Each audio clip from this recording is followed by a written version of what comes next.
Today, Harry, I'd love to hear more about a story in Before I Forget that you call Who's the Pilot? Now, Oh, it's a really funny story, but it actually starts off by something that happened to you when you were a little kid. Now, there's a lot that goes into the story, which I should probably just let you talk about it. But couple of things. First of all, at the age of 8 years old, you were already smoking cigarettes, which is yeah. interesting because this story starts with you essentially going to the store to pick up a pack of cigarettes at 8. That they would even let you do is strange. But then the cashier, she doesn't give you the right amount of change for your $5 bill. So that's just kind of the setup. But can you tell us about the story?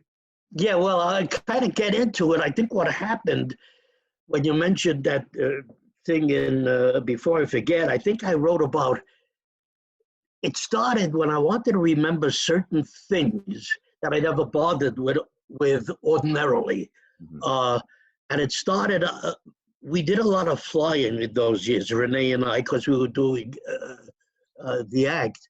And one of the things was Western Airlines, which is out of business now. It was a very good air, it was a propeller airplanes and et cetera. It's a long time ago. And at one point, this is what reminded me of this thing that you spoke about when I was a child. But you know what it is? That's the way my mind works. One thing reminds me of another, whether it came first or afterwards, doesn't matter. They all blend in my mind anyway at this stage of my life. But I do recall the lady, the hostess on one flight, saying, "How many people here remember the pilot's name?" Nobody did, because as they always, as you probably know, on the airline, after the plane takes off, after a while, the pilot always does a greeting, and he says, "Hi, this is pilot Joe Blow," and blah blah blah, and gives you his name. Very few people pay attention. Anyway, this lady said, "If anybody here remember the name, no." She said, "Well, in the future, we will be asking on Western Airlines if anybody knows the pilot's name." She said, "If anybody knew it now, we would give you a free flight," blah, blah, blah. So after that, I always remembered the pilot's name. Of course, that never happened again. They never gave me the choice of, how many people remember it. I'm waiting for them to say, "Who remembers the name?" They never asked again. So it was a waste of time. But now, why that made me remember this childhood thing? Yeah, you said I started to smoke when I was 8. I'm not proud of that, and anybody listening to this was not. I would have been 6'3", instead of 5'4" or 5'6". But yeah, oh Rudy, I used to follow. I had no money. I used to follow an older person smoking, a man with my color hair, when I was 8 years old, and I would wait for him to throw away the cigarette butt, and I'd pick it up to smoke it. I had no money to buy cigarettes at first. That's how it started. And I was smoking butts that other people were smoking. The fact that I lived to 94 years old is amazing after doing that, right? I mean, smoking other. Imagine doing that now with the silly thing that's going on in the world now. Anyway, I mean, good Lord. Anyway, that's what happened. And as time went by, and you reminded me again, I was saving pennies. I come from a very poor area. I've mentioned this to you before. My father and my parents were professional poor people. I always say, I lived in a very poor area, but my father and mother were better at it than all the others. I mean, really, like professional poor people, was awful. I'll give you one example, which I hate to even think about. They must have been paying for water in this terrible tenement we lived in, I guess. Oh, God. Once a week, we would take a bath. And my brother, who was 5 years older than me, he went first, take a bath. So he took a bath, and then they put me afterwards in the same water. Wow. Oh, God. My gosh. Yeah, and I was a little kid to allow this, Oh. you know? Mm. But that's what's amazing, that I lived to the age I lived to. But I started to collect pennies. We used to call it 21, not blackjack, on the sidewalks of New York. I played with other kids for pennies. And I was pretty good at it. So I would save those pennies. Occasionally, every once in a while, when I was going down the flight of stairs, I lived on the 5th floor in a tenement, and there were milk bottles, empty milk bottles outside for the people who wanted the milkman to take the empties and put down full ones. And that's the way it was all those years. How they arranged it, I don't know. I do remember that it was always glass bottles, didn't have the cardboard containers then. And one of the things kids used to do, I imagine some adults also, the way milk was served in those days is there was this much cream on top of the bottle inside. So what kids used to do, before you mix, you were supposed to mix, the cream within the milk. What kids used to do is take off the top and sip some of the cream before we shook it into the actual milk. But anyway, I mentioned this because sometimes as I was walking down, we didn't have an elevator, walking down from the 5th floor, I'd steal an empty bottle or two to get the deposit, which amounted, I don't know, 2 or 3 pennies a bottle. I can mention that now. I guess I'm out. I'm past the stage where I could be arrested. I mean, for this wonderful thing I did. Anyway, what the whole point was, I was saving up money. I can't remember a specific reason, but it took me, oh God, I don't know how long to save pennies, nickels, dimes, to have $5 worth. That was my, most of my life, the things I accomplished were my challenges. I like to challenge myself, and I've done that all my life. Good, bad, or different, I don't know, but that's what I've always done. Like somebody would ask me a question later, I'd say, I'm going to see if I can do this, and I would challenge myself. But that would help me accomplish quite a few. Oh, excuse me, I get so emotional. That would help me accomplish some of these things. Anyway, I finally, I don't know how old I was at the time. I know I was still a boy. I got enough change to make $5, and I went to a store and I got a $5. They took time to count it. They kept looking at me strangely. I know, for a little guy to have all these coins. Anyway, I finally got a $5 bill. Why am I telling you this? Oh, gosh. Some time passed, and I used to carry that $5 bill with me all the time. Now, you said that I had gone to buy a pack of cigarettes. I'm wondering if that, I know I went to buy something that I was going to pay with the $5 bill. Yeah, you were talking about in the book, it's you mentioned that it's 87 cents, I think, for a pack of cigarettes you gave her. Well, that can't be. No, in those days, my God, a pack of cigarettes was 18 cents. Oh, you're right. She handed me the 18-cent pack of cigarettes and then gives you 82 cents change. Okay, so the way yeah, I do remember it was 18 cents. That I remember.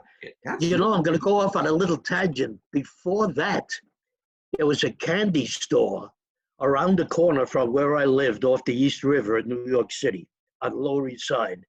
His name was Jack Wax, W-A-C-H-S. And we called it Jack Wax Candy Store. God, the memories. I don't know if I wrote about this. On his back, here's the counter that he faced the people, that came into the store. In his back was a big bowl, and it was full of loose cigarettes. And in those days, he sold 6 cigarettes for a nickel. That's what that bowl was for. Oh. Can you believe that? Oh, boy, the memories that are coming back. 6 cigarettes for a nickel, which we used to put in your pocket. I imagine my hand going in a pocket with all the loose tobacco in there for carrying loose cigarettes. Oh my gosh. That is. Anyway. Incredible, the memories you bring back, Rudy. And think that compared to what cigarettes cost today, that's unbelievable how cheap those. We used to take a cruise, Renee and I, once a year, which I got for nothing because I used to entertain. We would do the act on the ship, but it ended up costing us money because I had to turn down regular dates. But we needed a rest. But I would do one appearance on the ship. Reason I mention it, we used to go the cruises with the Caribbean, and I used to go to St. Thomas a lot. I used to go there after I took the cruises. I got to know a lot of people on the island, blah, blah, blah. But the reason I'm mentioning this, there was a store that sold cartons of Marlboros that I used to get for $1.50 a carton. God. $1.50 a carton. And we got to know each other. After a while, he started to, when I stopped taking cruises to go there, he would ship me a whole carton of a package of cartons of Marlboro, and I would send them a check for them. So I used to buy them by the carton for $1.50. I think I don't know if you can get a pack of cigarettes now for $1. No way. Right? I mean, talk about a different life, a different world. Anyway, long story short, I go into a store to buy the pack of cigarettes. She gives me the pack of cigarettes, and I give her a $5 bill. She gives me, like you just read, 82 change for a dollar. And I say, no, you got to remember I was a kid. I was very young. Got to remember exact age. And you were a shy kid, right? You were a painful. That was part of the problem. I didn't know how to handle this. I said, but I gave you a $5 bill. She said, no, you didn't. Get out of the way. We got people behind you. I mean, this was like going to be the end of my life. I had spent all this time saving up to the $5 bill, blah, blah, blah. That started a thing as I got older. You know, it was another challenge thing. As I got older and got into memory, I started to remember the serial number of every bill I handed to a person at the cash register. And that's an interesting story. As I got older, I didn't do it with $5 bills, but I started with $10 bills, and then really $20 bills. And the one time it paid off was with a $20 bill. And I think you mentioned that before. I had bought, I was in a diner. I was paying $4 and change for a lunch I had or something like that. And I gave the lady at the cash register, and there were people behind me, the $20 bill. And what I was doing, I sounds egotistical, but as I once said to you, at my age, I don't care. I'm going to say it the way it is. I was able to remember the serial number as I handed it to the lady. And that's what I did. It became a habit, so I handed it to her. And she puts it in the cash register, and she plays around with the coins and stuff in there, or the bills, and she hands me change, I believe, for a $5 bill. And I said, and I'm just standing there, and she says, yes, sir, can I help you? People behind you. I said, well, yeah, I'm waiting for the rest of my change. She said, well, I just gave you the change for the $5 bill. I said, yes, you did, but I gave you a $20 bill. She said, no, you didn't. You gave me a $5 bill. I said, I'll tell you what. And I started to talk louder because I wanted people to hear me. I was not quite as shy at that time as I was the first time. And I said, I'll tell you what. You look in your cash register, look at the top $20 bill, either with your other $20 bills, or maybe you made a mistake and put it in the $5 bills. But when you see a top $20 bill, if the serial number is not B, 423, and I rattled it off, then I will accept this change you just gave me. And she looked, and she turned slightly pink, and she was looking at the bill, and she slowly took out another $15 and gave it to me. So that was the one time it paid off. What I started to do afterwards, and it's interesting, it never happened again. When I gave somebody a large bill to pay for a small amount, I say, can you accept a $20 bill? That's it. They said, sure. That was it. Never a problem again. But at one time, it was worth it for me. And occasionally, as years went by, not for the last couple of decades, but occasionally I would get a certain feeling at a diner or a restaurant or whatever, and I would do it anyway. It never paid off again, but I would do it. Just A, it was a good exercise. B, just in case, And in this case, you said that the lady at this register really reminded you, in this context with the $20 bill, of that lady there when you were just an 8-year-old boy, really bringing things sort of close. Full circle. I like that. Yeah, isn't that amazing? I've had a strange life, which is good. It allowed me to write a book about it, right?